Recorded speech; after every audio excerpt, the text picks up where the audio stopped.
open control run view, and this for the lesson 6. And travel agent.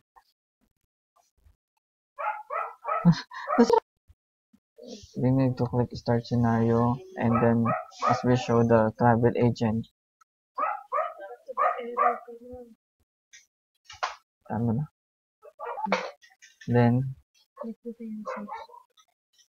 click the view users, then running, and we will show the running and the ready, and then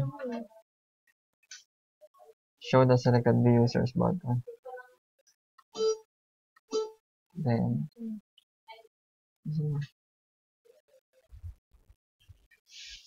click close, then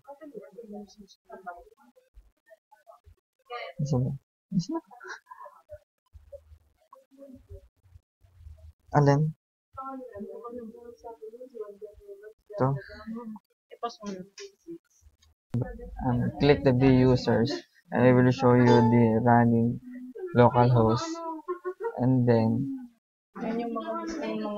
this is the list of the running users, and then we will show you the parameters of the full scenario, and then click close, then run stop, and click the run or stop the users, and then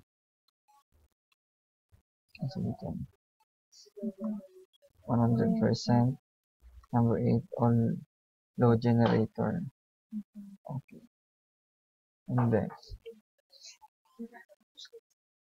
that's it. That's all. And click to exit. Then okay, terminate scenario 1. Then save. Thank you. That's all.